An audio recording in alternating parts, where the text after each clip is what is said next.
नमस्कार दोस्तों, मैं डॉक्टर देवांशु गुप्ता, को फाउंडर डायडॉक। दोस्तों, आज के वीडियो में हम बात करेंगे एलर्जिक राइनाइटिस, जिसे सामान्य भाषा में हम नाक की एलर्जी भी कहते हैं।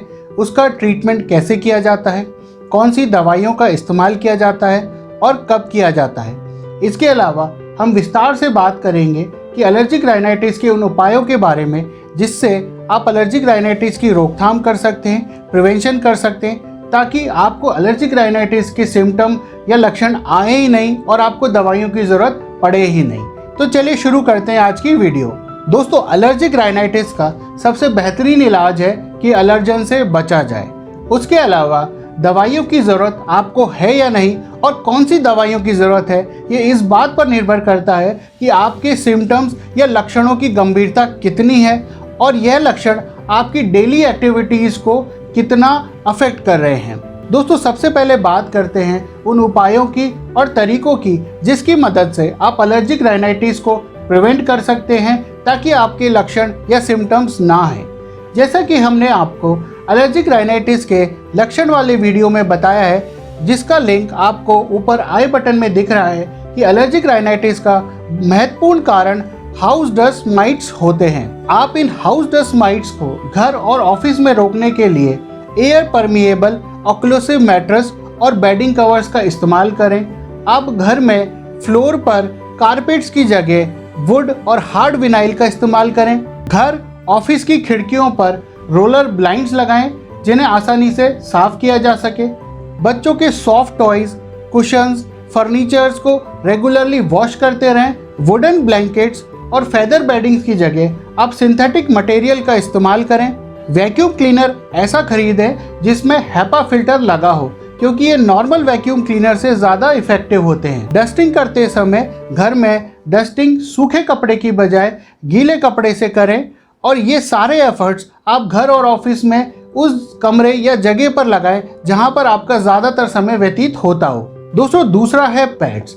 अगर आपको पेट से एलर्जी है तो सबसे इफेक्टिव तरीका है कि आप घर में पेट्स ना रखें, परंतु अगर ये पॉसिबल नहीं है तो आप कुछ इन टिप्स को फॉलो करके पेट से एलर्जी से बच सकते हैं। आप पेट को जितना हो सके घर के बाहर रखें या घर के एक रूम में लिमिट करके रखें और कोशिश करें कि उस पेट को बिना कारपेट के रखें। पेट को बेडरूम में अलाउ ना करें।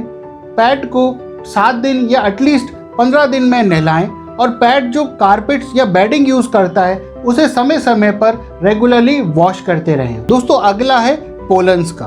दोस्तों, पोलन से बचने के लिए आप जब भी घर से बाहर निकलें आंखों पर सनग्लासेस का इस्तेमाल करें, चेहरे पर कपड़ा या मास्क लगाकर निकलें। उसके अलावा घर के खिड़की दरवाजे मिड मॉर्निंग यानी सुबह 8 से 10 बजे और शाम को अर्ली इवनिंग शाम को 5 से 7 बजे के बीच बंद रखें, क्योंकि इस समय एयर में पोलन्स का कंसंट्रेशन सबसे ज़्यादा होता है। बाहर से आने के बाद आप नहा लें, अपने कपड़ों को बदल लें और जहां पर पोलन्स की कंसंट्रेशन ज़्यादा हो सकती है, जैसे कि पार्क्स में, खेतों में, वहां जाना अवॉइड करें और अगर जाना पड़े तो मास्क लगाकर जाएं। दोस्तों, अगला है आप अपने नेजल पैसेज और नाक की रेगुलर क्लीनिंग करते रहें। इस क्लीनिंग के लिए जो सॉल्यूशन की ज़रूरत है वो आप आराम से घर में बना सकते हैं। इस सॉल्यूशन को बनाने के लिए आप ½ टी-स्पून बेकिंग सोडा को ½ टी-स्पून नमक के साथ आधा लीटर उबले हुए पानी में डाल दें और उस पानी को ठंडा होने के लिए छोड़ दें जब तक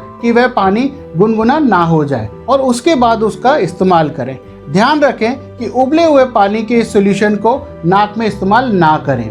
दोस्तों, इस सॉल्यूशन को आप लोटे में भर लें। आप ऐसा लोटा इस्तेमाल करें जिसके आगे पाइप लगा हो और आगे छेद हो, जो कि हम जलनेती में भी इस्तेमाल करते हैं और पूजा के समय इस्तेमाल करते हैं। आप इस लोटे को सॉल्यूशन भरकर सिंक में खड़े हो जाएं और इस लोटे को अपने एक नॉस्ट्रिल्स पर लगाएं, सर को टेढ़ा कर लें और पानी को आने दें। आपका पानी दूसरे नॉस्ट्रिल्स में जाएगा और थोड़ा सा थ्रॉट में भी जाएगा, पर घबराने की ज़रूरत नहीं है। ये हार्मलेस सॉल्यूशन है, ये आपके नेजल पैसेजेस को बिल्कुल क्लियर कर देगा और ऐसी ही प्रक्रिया को आप दूसरे नॉस्ट्रिल से रिपीट करें। इस प्रक्रिया को आप दिन में 1 या 2 बार रिपीट कर सकते हैं। ये आपके नेजल पैसेजेस को एलर्जन से बिल्कुल क्लियर कर देगी। दोस्तों, अब बात करते हैं कि कौन सी दवाइयाँ एलर्जिक राइनाइटिस के लिए इस्तेमाल की जाती हैं। परंतु मैं आपको यह बताना चाहूँगा कि एलर्जिक राइनाइटिस के लिए इस्तेमाल की जाने वाली दवाइयाँ सिर्फ उसके सिम्टम्स को कंट्रोल करती हैं, वह एलर्जिक राइनाइटिस को ठीक नहीं करती हैं। दोस्तों, इनमें पहली दवाई है एंटीहिस्टामिनिक्स। दोस्तों, एलर्जन के बॉडी में कांटेक्ट में आते ही बॉडी का इम्यून सिस्टम कुछ केमिकल्स को रिलीज करना शुरू करता है, जिसमें पहला केमिकल है हिस्टामिन, और ये हिस्टामिन की वजह से ही शरीर में एलर्जिक राइनाइटिस के लक्षण या सिम्टम्स आते हैं। एंटीहिस्टामिनिक दवाइयाँ बॉडी में इस हिस्टामिन को रिलीज होने से रोक देती हैं। इन एंटीहिस्टामिनिक दवाइयों के एग्जाम्पल हैं जैसे कि सेट्राजिन, लेवोसेट्राजिन, फेक्सोफेनाडिन, लोराटिडिन। दोस्तों, एंटीहिस्टामिनिक लेने के समय आपको हमेशा ये ध्यान रखना है कि इन दवाइयों को लेने के बाद आपको थोड़ा स्लीपी फील हो सकता है, आपको ड्राउजी फील हो सकता है। इसलिए एंटीहिस्टामिनिक्स लेने के बाद आपको हमेशा ड्राइविंग अवॉइड करनी है और किसी भी हैवी मशीनरी के साथ काम करना अवॉइड करना है। उसके अलावा अगर आप इन एंटीहिस्टामिनिक दवाइयों को अल्कोहल के साथ लेते हैं तो आपकी ड्राउजीनेस बहुत ज़्यादा बढ़ जाती है। इसलिए इन दवाइयों के इस्तेमाल के साथ अल्कोहल को हमेशा अवॉइड करें। ये antihistaminic drugs over the counter drugs हैं। ये आराम से आपको केमिस्ट की शॉप पे अवेलेबल हो सकती हैं और आप बिना प्रिस्क्रिप्शन के इन्हें खरीद सकते हैं। दोस्तों, दूसरी तरह की दवाइयाँ हैं जिन्हें कहते हैं डीकंजेस्टेंट।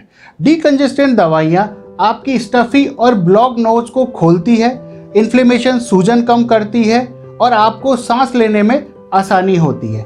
इनके एग्जाम्पल हैं ऑक्सीमेटाजोलिन, ज़ाइलोमेटाजोलिन, सूडोएफेड्रिन, फिनाइलेफ्रिन। दोस्तों, आप इन्हें प्रिस्क्रिप्शन के बिना भी खरीद सकते हैं, यह भी ओवर द काउंटर ड्रग्स है।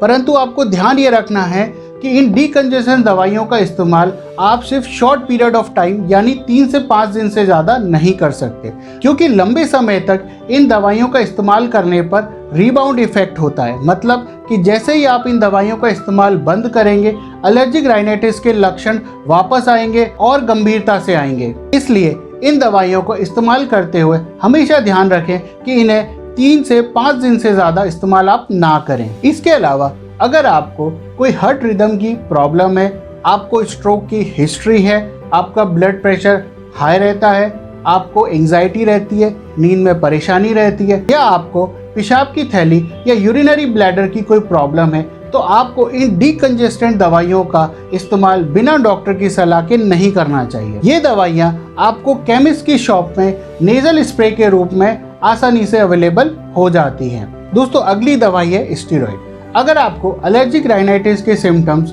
बहुत फ्रीक्वेंट हो गए हैं, परसिस्टेंट हो रहे हैं, आपको नेजल पॉलिप हो गए हैं या बार बार नेजल ब्लॉकेज होता है, तो डॉक्टर आपको नेजल स्प्रे के रूप में इन स्टेरॉइड्स को रिकमेंड कर सकते हैं। अच्छी बात यह है कि इन्हें आप लंबे समय तक इस्तेमाल कर सकते हैं, इनके बहुत कम साइड इफ़ेक्ट्स होते हैं और इनका कोई रिबाउंड फिनोमिना भी नहीं होता। दोस्तों, स्टेरॉइड्स के ये नेजल स्प्रे आपकी नाक की इन्फ्लेमेशन सूजन को कम करते हैं। उसके अलावा ये आईज की इचिंग में भी बहुत रिलीफ प्रोवाइड करते हैं। इसके अलावा इनके साइड इफ़ेक्ट्स भी बहुत रेयर होते हैं। हालांकि कुछ केसेस में नेज़ल ब्लीडिंग, नेज़ल ड्राइनेस या नेज़ल इरिटेशन देखे गए हैं। अदरवाइज ये स्टेरॉइड्स के नेज़ल स्प्रे बहुत ही सेफ मेडिसिन हैं। दोस्तों, कभी कभी एलर्जिक राइनाइटिस के सिम्टम्स बहुत गंभीर हो जाते हैं, जैसे कि आपको लगातार छींकें आ रही हैं, रुक नहीं रही हैं, आपका नाक का पानी बहता जा रहा है, वह रुक नहीं रहा है। उसके अलावा आपके कंटिन्यूसली आँखों में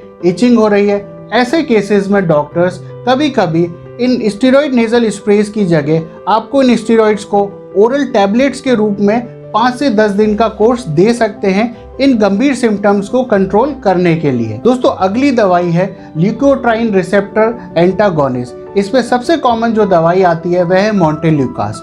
दोस्तों, एलर्जन के बॉडी में कांटेक्ट में आने के बाद हिस्टामिन के अलावा बॉडी का इम्यून सिस्टम एक और केमिकल को रिलीज करता है जिसे कहते हैं ल्यूकोट्राइन्स, और यह भी एलर्जिक राइनाइटिस के सिम्टम्स के लिए रिस्पॉन्सिबल होता है। ल्यूकोट्राइन रिसेप्टर एंटागोनिस्ट इस ल्यूकोट्राइन को रिलीज होने से बॉडी से रोक देते हैं और एलर्जिक राइनाइटिस के सिम्टम्स में रिलीफ प्रोवाइड करते हैं। और अक्सर इन ल्यूकोट्राइन रिसेप्टर एंटागोनिस्ट को एंटीहिस्टामिनिक ड्रग्स के साथ कॉम्बिनेशन में दिया जाता है। दोस्तों, मेडिसिन के अलावा एलर्जिक राइनाइटिस के ट्रीटमेंट के लिए जो लेटेस्ट तरीका इस्तेमाल किया जाता है वह है इम्यूनोथेरेपी। इम्यूनोथेरेपी उन्हीं पेशेंट्स में दी जाती है जिनमें एलर्जीज बहुत ज़्यादा सीवियर हों। दोस्तों इम्यूनोथेरेपी में जिन एलर्जन से आपको एलर्जी है उसकी एक बहुत छोटी मात्रा को आपके हाथ में इंजेक्ट किया जाता है। शुरुआत में ये इंजेक्शन हफ्ते में 1 से 3 बार लगाए जाते हैं। उसके बाद इन इंजेक्शनों को 2 हफ्ते से 4 हफ्तों में रिपीट किया जाता है और इस प्रक्रिया को करीबन 3 से 5 साल तक कंटिन्यू किया जाता है। इस थेरेपी में आपके बॉडी के इम्यून सिस्टम का रिस्पॉन्स उस एलर्जन के लिए धीरे धीरे कम होता चला जाता है और आपको एलर्जिक राइनाइटिस के सिम्टम्स में आराम आना लग जाता है। दोस्तों कुछ केसेस में अगर आपको एलर्जी घास से है, पोलन से है, कैट से है, डस्ट माइट से है, ऐसे कंडीशन में इंजेक्शन की बजाय सबलिंगुअल इम्यूनोथेरेपी भी दी जा सकती है। सबलिंगुअल इम्यूनोथेरेपी में इंजेक्शन की बजाय आपके जीभ के नीचे एक टैबलेट को रखा जाता है डोज देने के लिए। सबलिंगुअल इम्यूनोथेरेपी में कुछ पेशेंट्स में कान, मुंह और थ्रोट में इरिटेशन और खुजली एज अ साइड इफेक्ट देखी गई है। दोस्तों आपको ध्यान ये रखना है, इस इम्यूनोथेरेपी को आपको हमेशा ट्रेन्ड स्पेशलिस्ट और डॉक्टर्स के सुपरविजन में ही लेना है। उम्मीद है यह वीडियो आपको पसंद आएगी। ऐसी और हेल्थ रिलेटेड वीडियो देखने के लिए हमारे YouTube चैनल डायडॉक हेल्थ को सब्सक्राइब करें। स्वस्थ रहें, सुरक्षित रहें। धन्यवाद।